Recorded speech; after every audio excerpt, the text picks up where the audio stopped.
Welcome everybody to this week's Azure and AI Show, and we've got some new speakers with us this week. We've got Seena there. She's going to go first, and she's going to do AI governance and framework. And then we have Bassi. He's going to do some stuff on Azure, I think, wasn't it? And we have Dan Ray there, MVP, and Hal Holzler. Hal, congratulations on your 31 years of being an MVP this Thank week. you. That's amazing. So I'll put your screen up there, so Seena. Yep, there we can see it. Yeah. Thank you. Let me begin. Hello, everyone. Good afternoon, good evening. Thank you all for being here today. I am Seena Beham Saukatali. I currently work as a principal software engineer with Liberty Mutual, United States. I have about around 15 years of experience in this industry. I have worked in various domains like aerospace, banking, healthcare. Finally, I'm now working in an insurance platform. Today, I'm going to talk about the importance of responsible and ethical AI. So today, organizations and each individuals are rapidly adopting AI systems to improve their maybe efficiency or to automate some of the processes and gain into the competitive advantages, right? However, with these benefits, we have to think about the risk or the challenges that we are going to face. So we are going to explore what does AI governance means and why organizations are investing heavily in governance frameworks nowadays. Okay, let me tell about high level on what is AI governance. It's nothing but refers to a set of policies or standards, you can call it standards or controls, and kind of an oversight mechanism used to ensure that AI systems operate responsibly and safely. So here the goal is not to slow down the innovation. So instead, governance helps organization maximize the benefits of AI while minimizing the risk. Why? Because we know, right? We are using AI models for everything in our day-to-day life, even for the companies that they are adopting AIs. AI does a lot of decision making for us. So the main question here is, who is responsible for those decisions made by AI, whether that AI itself or the companies that is being representing the AI or the person who is using that AI models. So that is the main question and main problem here. So here we have to visualize who takes the accountability, who takes care of the compliance, who takes care of the data security lies behind that. So that's where our AI governance comes into the picture. So a strong AI governance framework helps any organizations to ensure their AI systems are ethical, transparent, reliable, and most importantly, compliant with the regulations. That's why we have to have AI importance. It's not like a add-on. It has to be necessary for nowadays for every organization. Let's talk about why AI governance matters. So AI governance actually defines who is responsible for the AI decisions, how the AI systems are monitored, and what are the controls in place if there is any issue occurs. So in many ways, AI governance acts as an operating framework that keeps AI systems aligned with the business goal, legal requirements, and the customer expectations. So strong governance frameworks build customer trust. So if the customer has more trust in the AI products that they are using, that results in the brand reputation, right? So here accountability not only boosts the adoption of the AI, but at the same time, we are getting the brand reputation. So many companies which are now leading in the responsible AI practices are getting the best benefits, especially in the regulated sectors like healthcare. The robust governance has seen up to 30% market share gain. So beyond reputation and trust, governance also ensure that regulatory readiness, like there are policies like EU AI Act, which we are going to see in the later part of this presentation, and emerging global standards with respect to AI systems. So I would like to talk about on high level how the AI systems work so that we can know why the AI governance is more important. AI models, there are a lot of AI models. So those AI models learn the patterns from the human generated data, right? Even any AI model, if you take that would have been some human would have been behind there. So that data may be structured or unstructured or in any form, like image, videos, emails, text, SMS, anything. So the machine learning models analyze this data, identify some patterns or the relationship trends over time. The models use these patterns to make the predictions, classifications, recommendations, and sometimes decisions. The quality of AI depends on heavily depend on the quality of the data that is underlying behind this AI system. Excuse me.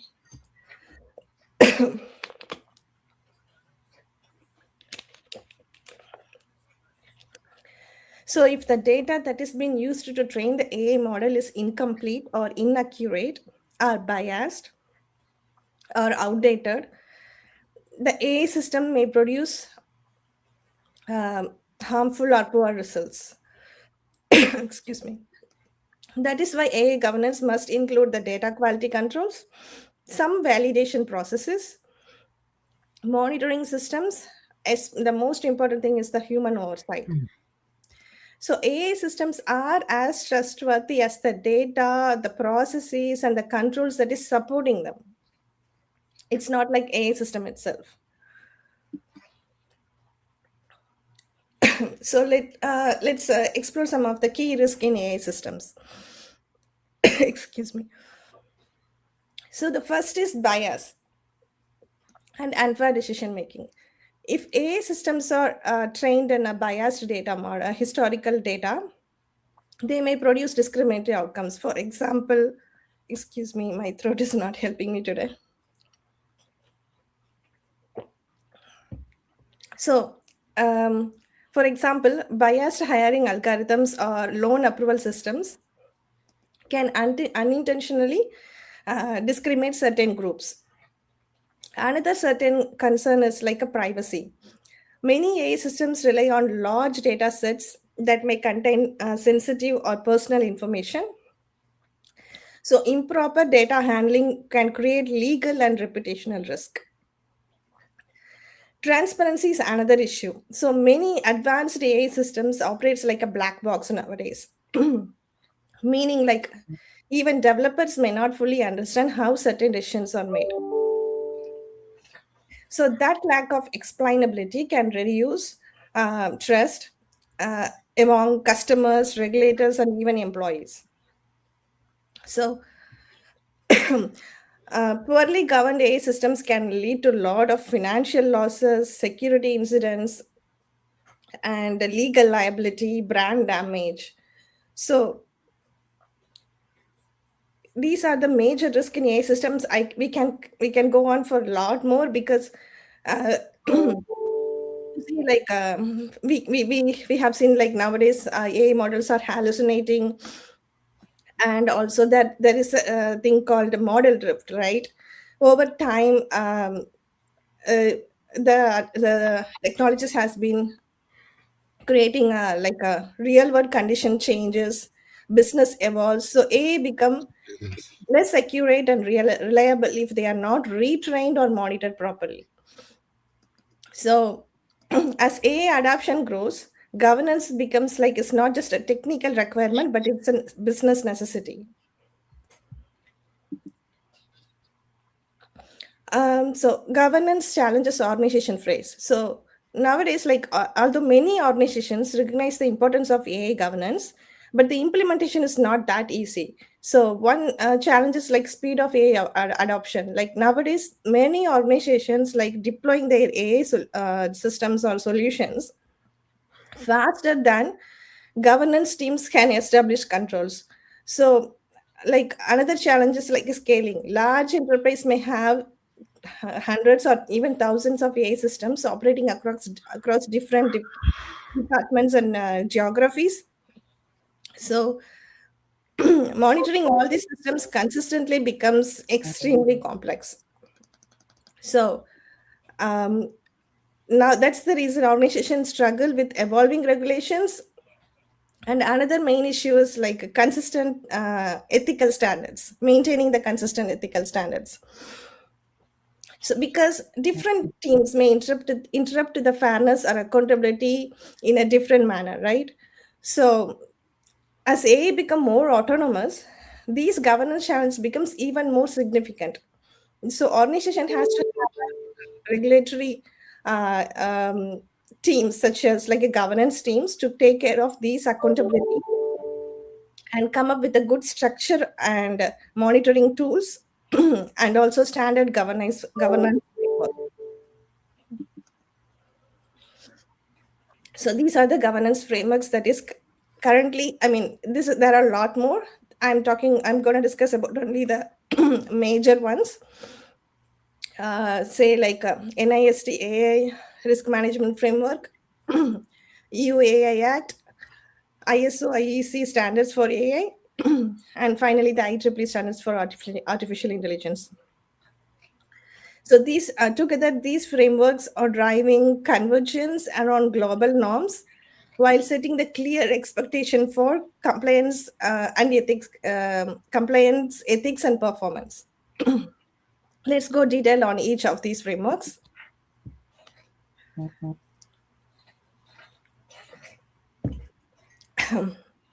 Okay, NIST risk framework is one of the major or most important framework currently guiding organizations building trustworthy and responsible AI systems. This was released on January 2023. It's actually developed through consensus over 240 organizations. It mainly focuses on trustworthiness.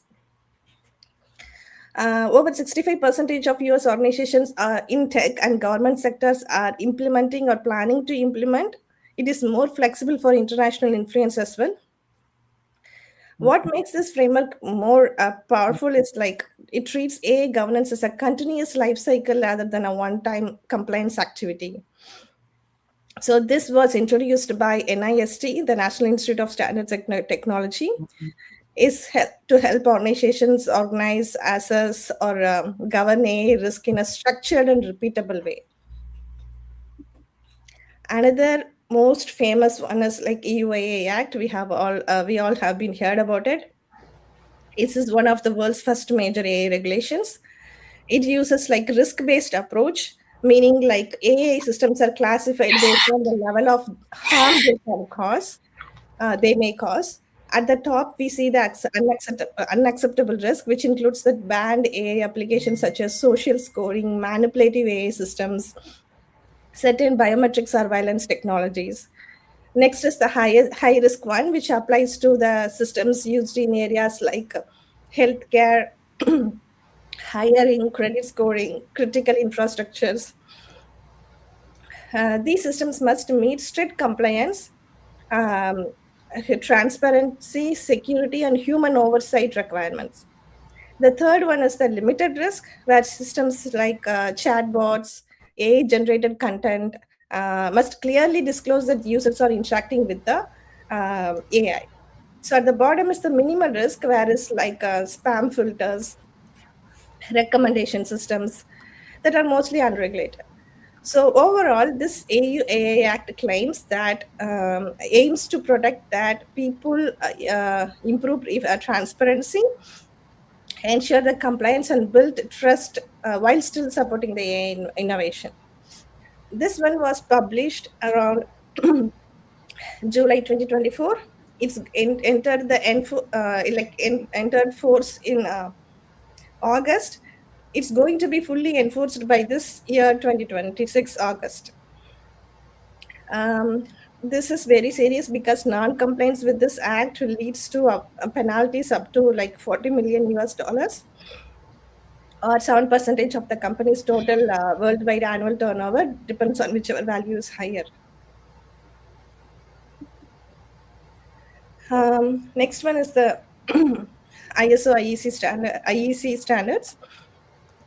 This is also a globally recognized framework for building and governing AI. It helps organizations establish accountability, transparency, and continuous improvement using a plan, do, check, act model. If you see here, and the right side we have the code standards portfolio, and at the bottom we see the interoperability of ISO IEC to 27001, and also ISO 42001 does not replace the existing or the traditional information security standards, but it extends them to the AI specific risks such as the bias, privacy, all those things that we discussed. So overall, these standards helps organizations create trustworthy and globally aligned AI governance. The final one is the IEEE standards for artificial intelligence. So IEEE have a lot of standards and certifications benchmarking the best practices. First one is for ethical and AI society, which is 7000 series, and technical performance and benchmarking. The third is the safety and privacy management. This standard also had a IEEE Certify 8 certification. It's a credential programming that evaluates the AI systems for transparency, accountability, bias, and privacy protections. So overall, IEEE standards helps organization build AI systems ethical and reliable, mostly aligned with the global best practices. Yeah. So artificial intelligence offers tremendous opportunities, right? For everybody, for every organizations. Like it has the power to improve efficiency, customer experiences, like unlock entirely a new business model in a fraction of minutes, right? So, however, while those opportunities are enormous, the risks are really equal. So that's why AI governance is no longer optional. With the help of these frameworks, there are a lot more frameworks. Organization can successfully create and run responsible AI aligned with the regulations, so they can be safer with this legal and regulatory requirements. I hope this session provided useful insights on into AI governance and the building and the importance of building a responsible AI. So this is a rapidly evolving field. Governance will play a major role determining how successfully organization adapt AI technologies in the coming years. So thank you so much for the opportunity to discuss about with all of you. And I would like to open the floor for any questions and discussions, any thoughts you would like to share. Great presentation, Seena. Very good. Thank you. It's great to see all the presentations around AI, getting everybody familiar with all the regulations and all the problems that companies face with regulation and so forth. Thank you for the opportunity. Yeah. Anybody, any questions there?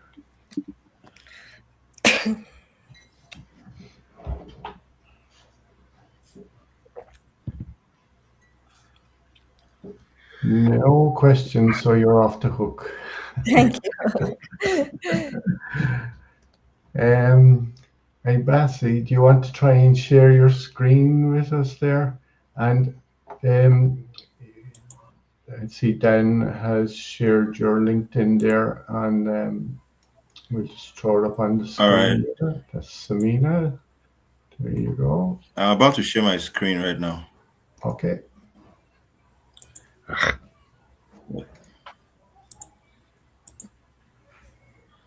Let me know when you can see my screen. Yeah, there we go. We have you on the screen. Yeah. Okay. I believe you can see my screen. Yeah, perfect. All right. It's so good to be here back again. Frank, I'm so happy for you to have me back here.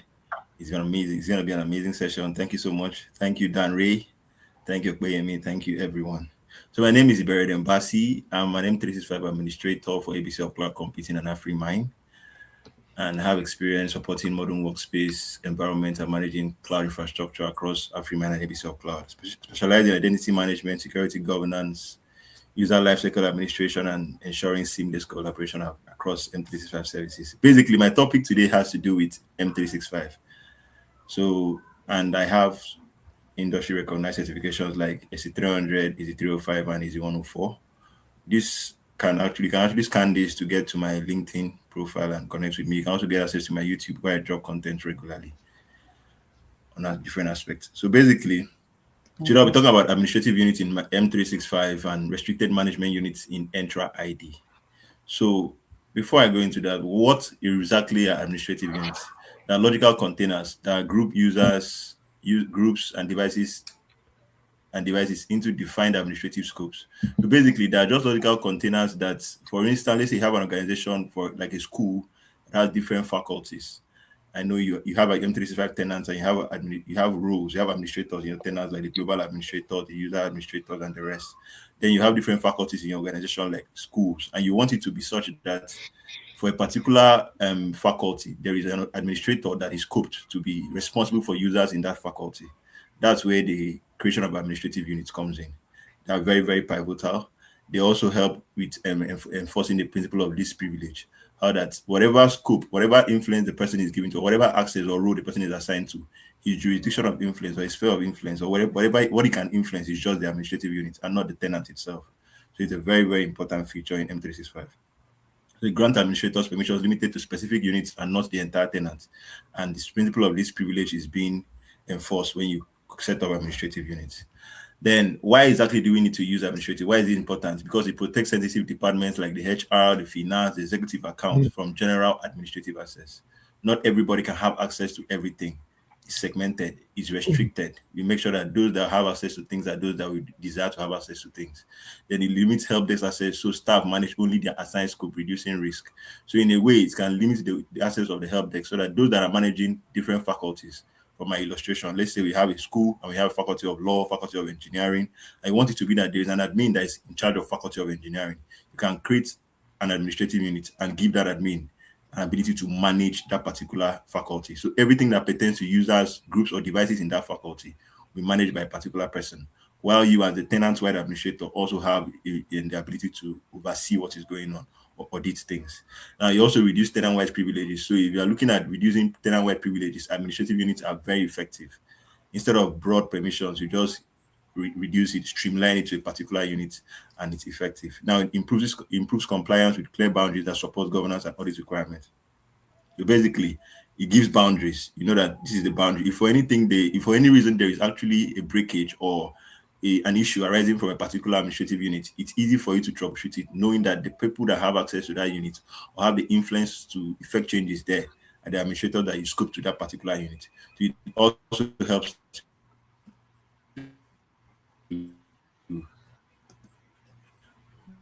give us clear boundaries. So what are the different types of administrative units? Basically, we have two types. We have the standard units, is just designed for delegation across departments or regions, where you have different departments and different regions. With the standard, you just delegate it across them without tenant-wide scope. So we are going to see how this is being created in the M365 Admin Center and also how it's being created in the Entra ID Admin Center. Then we also have the restricted management administrative unit. This is this is a much more restricted administrative unit. It provides high security isolation for privileged and sensitive accounts, enforces strict boundaries to prevent privilege escalation. Now, basically, one of the features of this restricted management administration is that even though you have an M365 tenant and you're a global administrator, which means you have full access, without being scoped to effect changes in the restricted management administrative unit, you cannot effect changes. For instance, let's say you want to reset the password of a user that has been added as a member of restricted management administrative unit. The only people that have the privilege or that have the right to reset those passwords are people that are actually scoped to be admins in that AU, that restricted management AU. Every other person does not have that right. So it's actually very interesting feature in M365. You get to see it. I've already provisioned everything, so I'll just get to show you exactly how it plays out. So now, what are the prerequisites? What are the things that are required for you if you're using M365 in your organization for you to be able to effectively enforce administrative units? You need to have Entra ID P1 or P2 license. You need to have a global or privileged role admin. Those are the two roles that actually give you ability to create and manage to create the administrative unit. You need to have a defined organizational structure. You need to have a structure that, okay, this is the organogram for my administration, from the head to down. Just have to make sure that there's an organogram that shows exactly how things are being done. You need to also have a clear role responsibilities. Make sure that the responsibilities for each of the admins or each of the people that you are giving administrative roles, they are being clearly defined so that there is no conflict of interest and there is no confusion whatsoever. Everybody knows what they have to do, and then they take action in making sure that those things are enforced. So now we are going to be going to a demo, and I'll be showing you exactly how to create it from the M365 Administrative Center and how to create it from the Entra ID Administrative Center. So I'll just move down to where I have my tenants that was provisioned. So I've already signed into my admin center. To sign into your admin center, you have to be an administrator. For this tenant that I'm using for this presentation, I'm the global admin for this tenant. As I said you need to have either a global admin or a privileged role admin for you to be able to do this.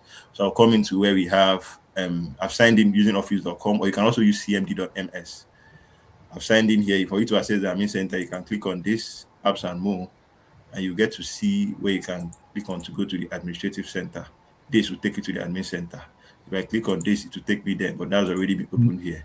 Now, for you to get to access administrative units from M365 Administrative Center, when you scroll down to your M365 Admin Center, you come down to where we have roles. Under the drop down for roles, you go to where we have administrative units. These are the administrative units that I've already provisioned for the sake of this event. We have the AU budget. This is actually a very standard admin unit. It's not a restricted management admin unit. This one that I added restricted to them are the ones that are restricted management administrative units. And if you observe from here, when I try to create this, I cannot create a restricted management administrative unit from the M5 Administrative Center. That is possible when you use the Entra ID Administrative Center. I click add admin units for the sake of, and we click test instance. And what is it for testing? And I scroll down to where we have next. What are this? Do you want to member here? Where you can decide to select the members you want to add, and then after you're going to be able to add rules. Just give it a bit of time. It's still populating, okay? So you can add up to 20 users and groups, or you can upload users using the CSV based on your preference. You can add up to 20 users. It doesn't really mean you need to add up to 20. You can just select add up to 20, select users, add them to your administrative, and then you press. After that, you're going to need to add admin to row. Now you need to know that in your administration unit is not every row that you have all intra rows that are available. For the rows that are available when you're in the admin center, we have just rows. Yeah, sorry. ID. You have. I think we can't really see. Can you hear me? Yeah, I think your screen is frozen, so we can't really see. We can only see the administrative units. I don't know if you are. Yeah. Screen. If you turn off your camera, right, it'll give you more resources and your screen mightn't freeze then. Okay. Yeah, I think the network on that was. Let me turn on the camera. Thank you. Turn off the camera, yeah, and see. Can you click on your screen now? Just move maybe stop sharing. Maybe stop sharing and share again, bro. Yeah. It's still frozen. All right, thank you. Let me stop sharing. Okay. Okay. I'm sharing. I'm going to be sharing. Let me know when you see the screen. Okay. Can you see my screen? Yeah, just put it up there now. Just 1 second. Frank's putting it back up. Can you see the screen? Not yet. Gotcha. No. Okay, I think it's coming up Coming now. up there now. 1 second. Yeah, there we can see it there now again. Yeah, cool. Can you see my screen? Yeah. Yes, you can see your screen. Yeah. All right. Thank you very much. So as I said, there are rules that can be scoped to it. If you come to the end from the M35 Admin Center, we have only 10 rules that are listed here that can be scoped. But you go to the Entra ID Administrative Center, there are actually more rules that are listed out there that can actually be assigned to an admin from here. So under members, I didn't actually select a member because I think my network is amazing. So if I come down to review and finish, you can still decide to add members after creating the administrative unit. You can edit here, or you can just click on add. Now this is being provisioned and it has been done. And when I'm done with that, you can always decide to go and add members. This was the one I just created now. So now let me just show you exactly how to get this created if you are dealing from the Entra ID Admin Center, and how to provision the restricted unit, restricted management administrative unit. So if you come down to your Entra Admin Center, please, can you see my Entra Admin Center? Yeah. Yep. All right, thank you very much. Then you scroll down to where we have roles and admins. If you go to roles and admins, you go to where we have administrative units. Then you now click on add. Now, while you're provisioning this or while you're creating this, you see the option to turn on restricted management administrative units. Click on this here. It says that you can mark this administrative unit for restricted management if you don't want tenant level administrators to be inherited to roles on administration. Basically, what that means is that tenant level admins do not have a right to effect changes here. Only those that are scoped to this AU can actually effect changes here. Only admins that are scoped to this particular AU can actually effect changes here when you turn this restricted management administrative units toggled on. So you can turn this on, and then you can put in your name and your description, and then you can provision it. You can create it.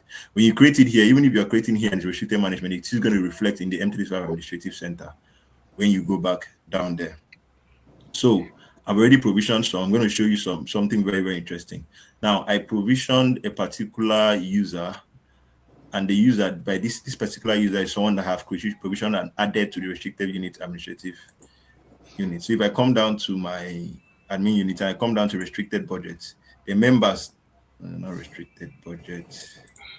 If I go down to where we have restricted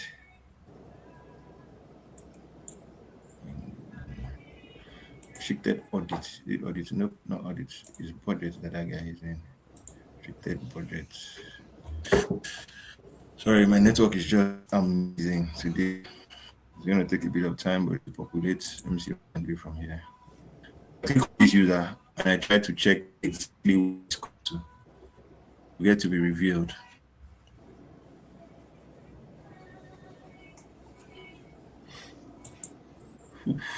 Take time.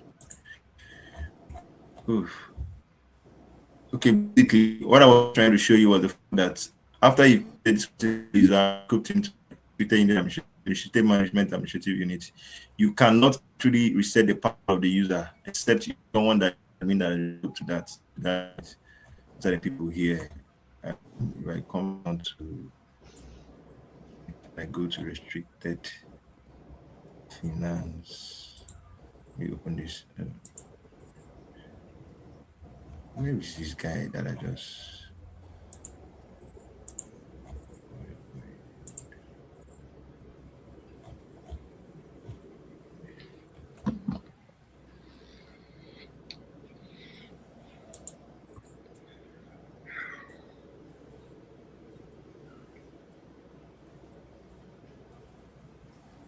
Okay.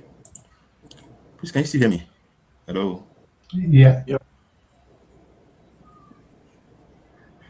Just wait. All right. Sorry about the network glitch. It's taking a bit of time to populate. Yeah. Yep. But okay. I had actually provisioned an administrative unit before, and I had assigned an admin for that administrative unit. So if I come down to where I created it, this was the administrative unit I had provisioned called restricted budget, and I had scoped this user able to be the admin, the password administrator for this unit. Able, that's his name. So these are the people that are here now. He's the one that has the ability to reset the password of this particular people. If for any reason the global admin, who is a tenant-wide administrator, tries to reset the password of these people here, it will not get to go through. So let's try that immediately and get to see it. I come down to here and I come to my users and I go to that user I'm dealing with.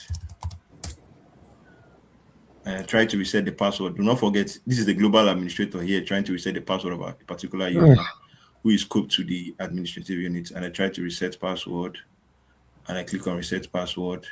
You're supposed to get an error telling you that it's null, because this person is actually being added to a restricted management administrative unit. But if you go to, he said no, you can't reset it. You could not reset the password for this user, even though you're a global admin.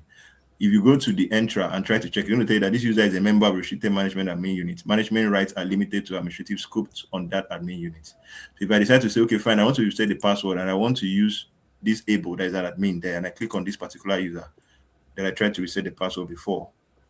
And then I go to where we have reset password. It's taking a bit of time to populate. I go to reset password, and then I try to reset the password. You realize that will be successful because this particular user has actually been scoped to be an admin in this tenant, in this particular administrative restricted management administrative unit. So that's just basically what I needed to show you about that. So I've talked about how that we have adding members, how you can open the admin unit, navigate to identity, administrative unit, select your AU, you can add members, you can save, you can confirm your selection. I've talked about the roles that you can assign. Open AU roles and administrators, you can access role assignment within the admin unit, you can select a role and assign an admin. Permissions apply only within the AU, never tenant-wide. The restricted management admin units, I've spoken about it, that we have privileged and sensitive accounts. We have the executives that you do not want people to unnecessarily effect changes in those accounts. You can add them to restricted management AU, and those accounts are going to be are protected. Strong isolation, strict boundaries, prevent tenant-wide privilege escalation, high security isolation. Only designated privileged admins can manage members within the restricted management administrative unit. So best practice is that you should use standard AUs for general delegation and use restricted AUs for sensitive accounts. You should apply least privilege rules. Make sure that the rules you are assigning are rules that they need to effect changes, nothing more. Then review administrative unit membership regularly and combine with privilege identity management and conditional access, and then auditing. So thank you very much for having me here. I really appreciate it. Thank you very much, Frank. Thank you very much, Dan. Thank you, Opeyemi. Thank you so much, everybody. And with this, you can always scan and connect with me on LinkedIn and go to subscribe to my YouTube channel or visit my blog, passivitech.com. Thank you. Yeah, so very good presentation, and it worked out well in the end. So we have 1 second there now. We have somebody from the LinkedIn. Right, so I'm just going to show it up on the screen there. You'll see it. Administrative units are quite helpful when segmenting branches of companies. It allows the implementation of least privilege, and the separate units handle only their own administration independently. Yes, that's a comment, I believe, and it's actually very correct. Yeah. The comment. That's good. So it's great to see that there is people actually out there on LinkedIn that's actually watching in every week. So yeah, thanks very much for that. Any questions, anybody?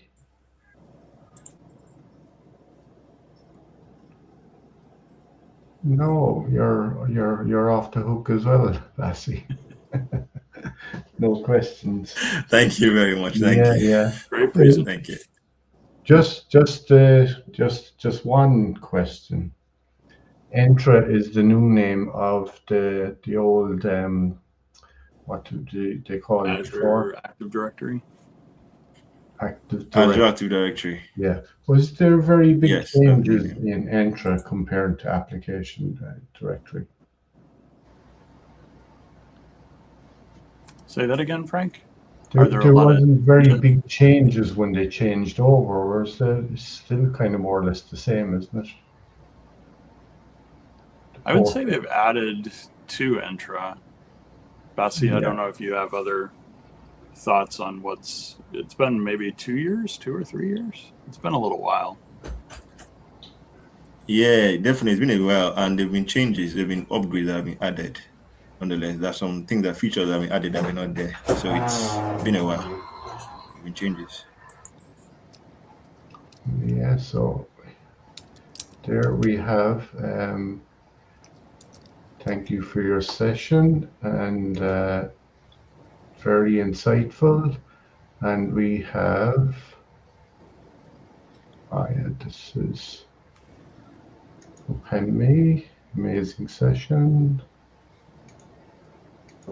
It's on the YouTube. So yeah, it has been picked up okay.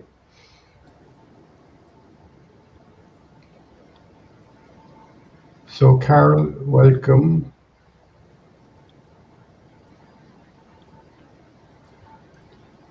Hey, Carol.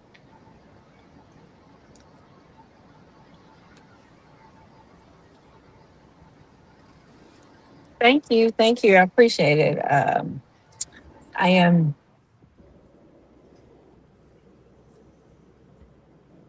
I'll just show this on the screen here as well.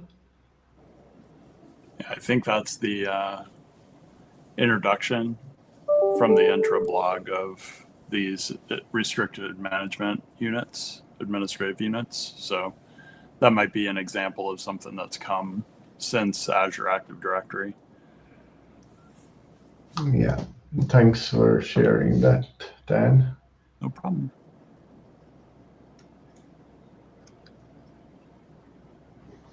Anybody, anything new for this week? I do, Frank, have the new Teams meeting controls. Okay. So they've put raise hand under the reactions, and then they've allowed drag and drop, so you can actually drag and drop controls out of the interface. If I'm using like the video effects a lot, I can drag those up here so that they're not buried under the more menu. Chat, people, timer, can move those kind of things around as I use them. If I'm using captioning on and off a lot, I can put it up here. Can we make your screen a little bit bigger there? I can share it, yeah. Let me share it here. I'm using OBS to make it my video window here. So if I allow share window, share this window. Does that show up, Frank, now? Yeah, there we go. We have you on the screen. Yep. So under the more menu is where a lot of things are going to hide, and you can hide a bunch of stuff that you're not using on a regular basis. To simplify the meeting controls, they've separated out leave so that you don't accidentally click on leave when you're sharing and stopping sharing. So share is much more prevalent in the interface. And then any of these things like the reactions, you can either put back onto the ribbon so they don't hide under more. And then with raise hand, you can actually move that back up. But if you're using timers in meetings, so if I've got 5 minutes to present, I can put a timer that's available to all people in the meetings. Other people can remind me of my time. If you build an agenda out for a meeting, I believe you'd do that in some of the AI tools. I don't have all the tools here because I'm in a tenant that I'm not an admin, and I don't have a OneDrive in this tenant, but you can see some of the things like audio settings. I can drag up to that window and then have them much easier availability than buried under the more menu. You can move stuff around there. So that's coming soon. The new dates, the original dates were June and July of this year. They've changed the dates to late July for preview, and then rollout starting in, I believe, August, ending in September. So these new Teams meeting features should roll out shortly into test. And this is the first time I've been able to kind of play around with them. And this is on my Mac computer. So I've had them on Mac and Windows, but only from the browser at this point. Okay, very interesting. Yeah. I'm using my Microsoft MVP tenant, and the way that I turn these on just for other MVPs is through Teams Labs. When I'm logged into that Microsoft tenant, under Teams Labs, I have new meeting controls off or on. So if any other MVPs would like to check this out, go into a previous meeting that you've had from the MVP tenant. And I just opened a previous meeting and then just started the meeting again and toggled on the new meeting controls and then was able to play around with them. Hi, I'm Ken Dustman. I'm the Director of Marketing for Gateway Classic Cars. So any questions about that?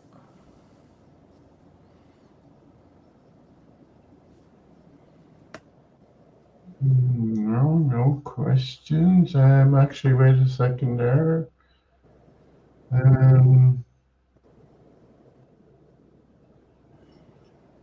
We have. Oh, cool. Definitely will try that out. It's been fun to play around with. They've put some documentation out there. We need you in the show to come and give us some Azure insights. Okay. There you go. Yeah, there's your We're invitation. here every week. Just give me DM me on LinkedIn, and we can add you for next week if you're available. Yeah. Yeah. It'd be awesome. Yeah, it'd be great to have kind of a bit of a mix, some more stuff from Azure and that.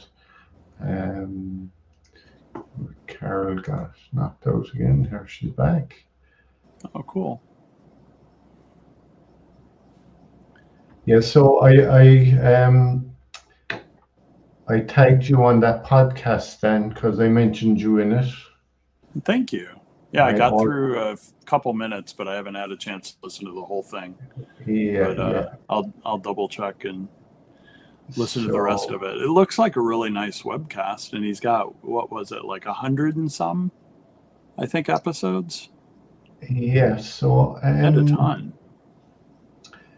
So that we're discussing it, can I just share that on the screen? Yeah.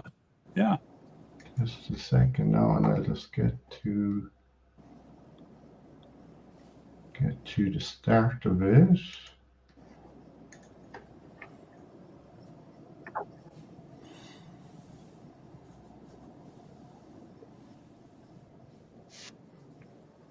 Just a second now.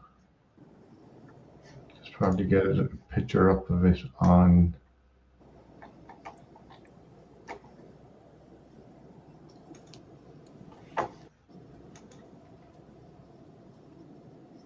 Goodness. Second.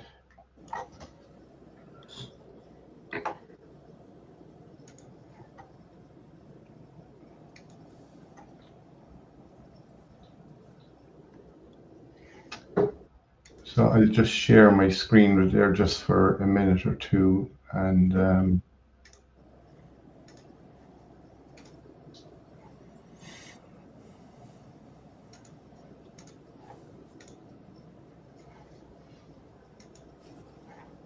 so can you see my screen there? Yeah. Yep. So this is Tech Sharman, right? He does a podcast. He actually does 2 podcasts every day, 365 days of the year. Wow. Yeah.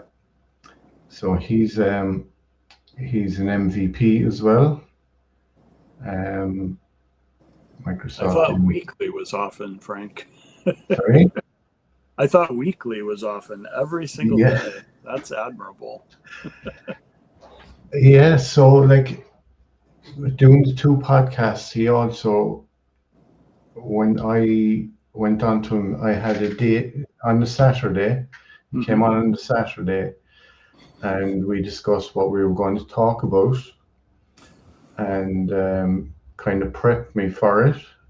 And then on the Sunday, we logged on and we done the live podcast then. Wow. So like that's kind of, as I said, 2 podcasts every day. So he's doing 2 preps then as well every day. Wow. So yeah, it's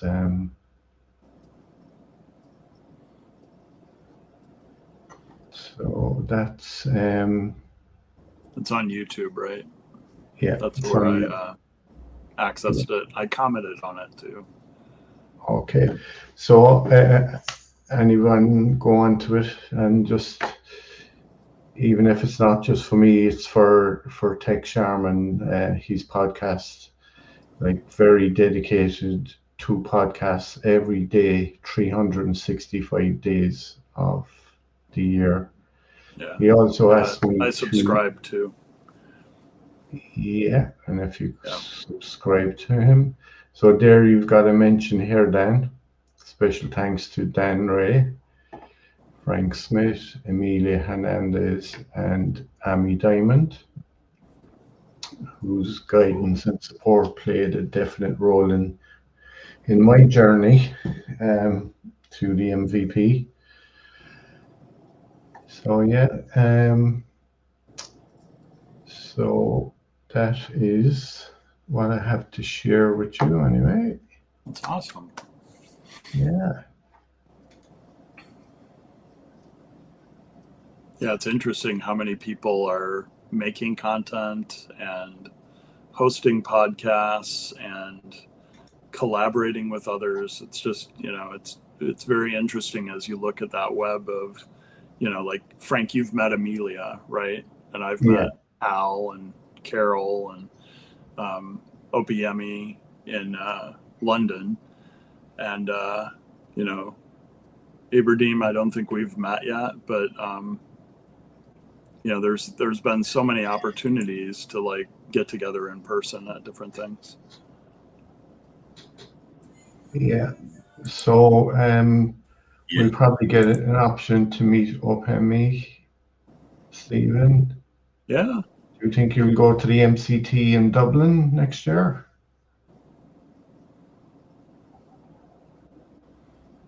It's closer for him than it is for Hal and I. Yeah. Hal, you're not an MCT, correct? No, You're just the plain old MVP. Yeah. Well, you're doing plenty for community. MCT I is keep interesting trying. because if you're not teaching classes, there's really no reason to pursue the MCT. But teaching in different avenues, right, for community members and mentoring, and that's still a type of a form of teaching, I guess, is a way to think of it.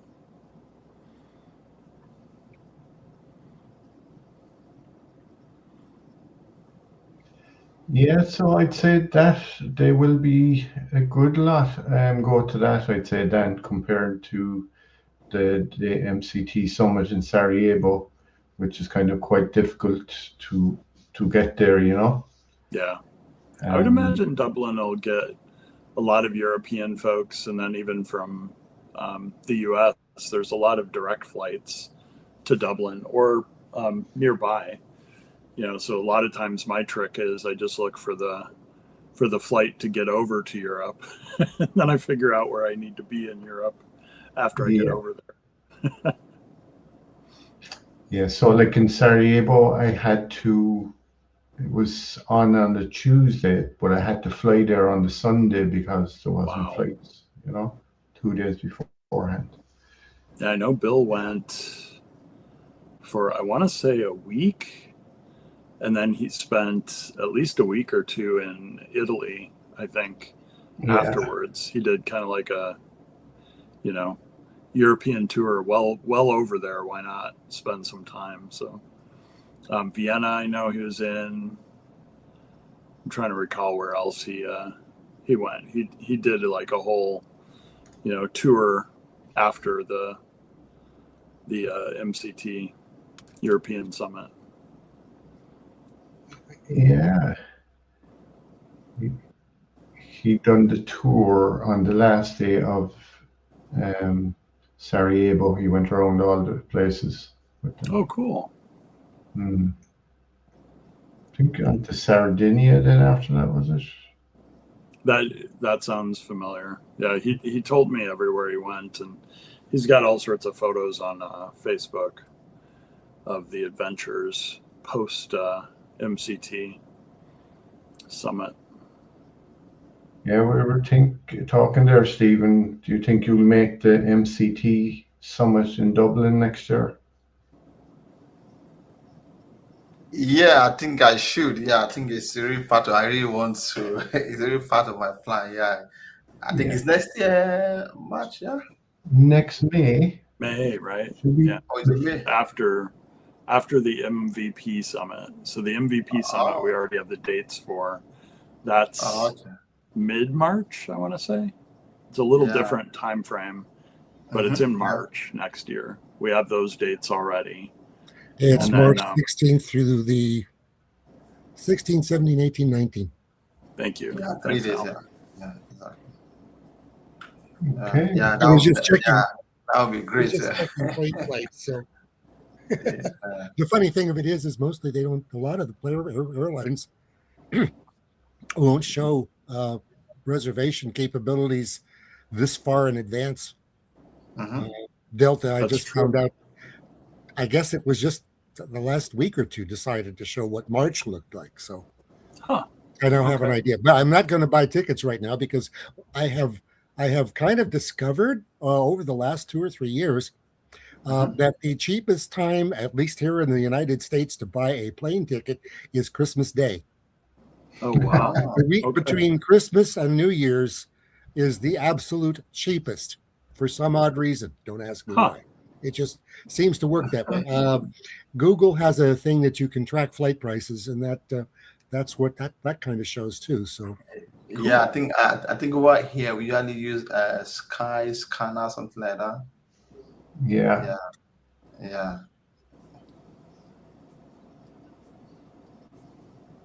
But anyway, I'm definitely going to be at the summit. So, see all you there then if you decide to come.